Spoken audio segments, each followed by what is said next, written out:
안녕하세요. 5분으로 투자 정보 알아보는 5분 주식 코너의 쫄보개미 안갑성 기자입니다.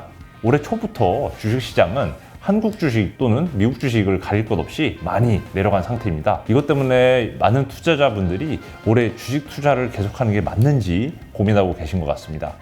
여러 금융 연구에 따르면 장기적인 투자 성과는 종목 선정이나 매매 타이밍 맞추기보다도 자산 배분에서 90% 정도로 결정된다고 알려져 있습니다. 그래서 이번에 준비해봤습니다.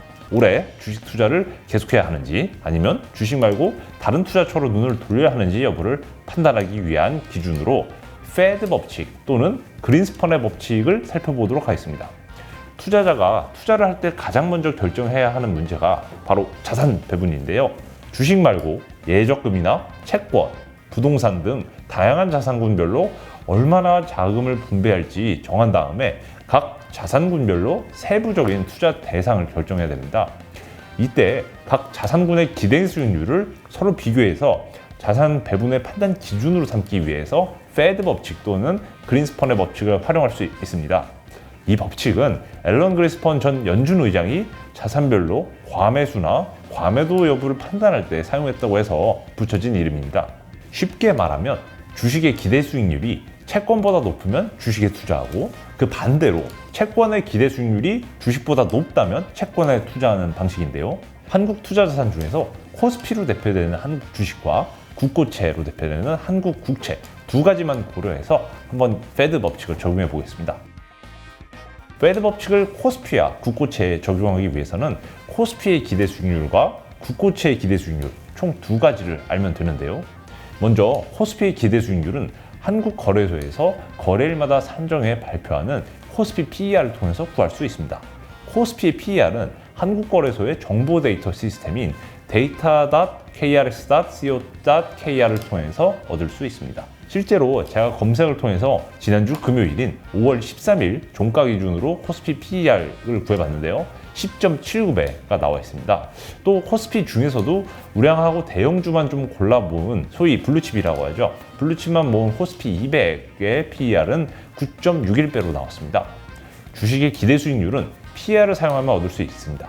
주가 수익 비율인 PER, Price Earnings Ratio를 알고 있을 때 주식의 기대 수익률은 PER의 역수, 즉 1을 PER로 나누면 바로 알 수 있습니다. 자본시장에서는 PER의 역수를 Earnings Ratio라고도 하는데요. 예를 들어 코스피의 PER이 10배라고 한다면 코스피의 기대 수익률은 1을 10으로 나눈 값인 0.1, 이거를 백분율로 환산을 하면 10%가 되겠습니다. 5월 13일 종가 기준으로 적용하면 코스피의 Earnings Ratio, 즉 그 기대 수익률은 9.27%고요. 코스피 200 기준으로 PER의 역수인 Earnings Ratio는 약 10.4%입니다. 그렇다면 국고채의 기대 수익률은 어떻게 구할까요? 정부에서 발행한 국고채가 거래되는 1차 시장인 국고채 발행 시장의 경우 거래의 대부분이 국채 시장에 참여하는 국고채 전문 딜러들 간에 이루어집니다. 국고채 전문 딜러 자격을 갖춘 회사는 작년 10월 초 기준으로 은행에서 7곳이고 증권사에서 11곳, 총 18개 회사에 불과합니다. 그래서 개인 투자자분들은 2차 시장인 국채 유통 시장을 살펴봐야 되는데요. 사실 2차 시장마저도 대부분의 거래는 기관 투자자 위주로 진행되는 게 현실입니다. 그나마 개인들이 직접 국채를 살 수 있는 경우는 국채 장외 시장을 통해서인데요. 각자 개인별로 쓰시는 증권사가 다르겠지만 증권사별로 장외 채권 시장 기능을 살펴보시면 국채를 간혹 사실 수 있는 경우가 있습니다. 이때 참고하실 만한 건 금융투자협회 채권정보센터 홈페이지인데요. www.코피아본드.co.kr에서 매일 2번 발표하는 최종 호가 수익률입니다.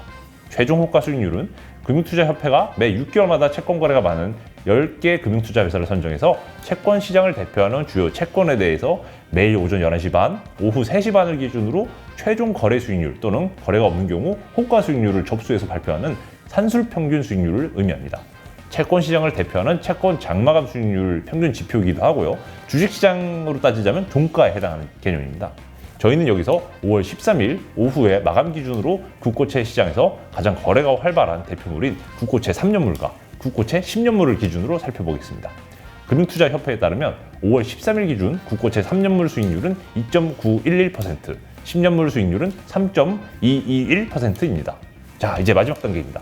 코스피의 기대 수익률과 국고채의 기대 수익률의 차이를 비교하면 되는데요. 코스피의 earnings ratio 9.17%와 코스피 200의 earnings 레이쇼인 약 10.4%, 그리고 국고채 3년물의 최종 호가 수익률을 만기 보유를 가정해서 만기 보유 기대 수익률인 2.911%라고 바꿔보겠습니다.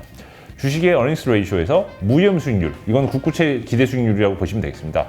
이거를 빼게 되면 이 값을 일드갭이라고 합니다.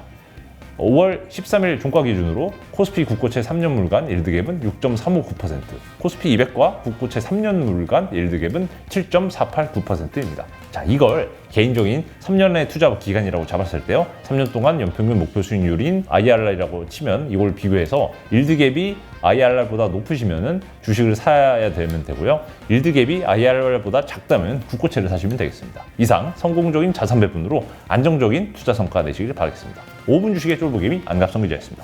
감사합니다.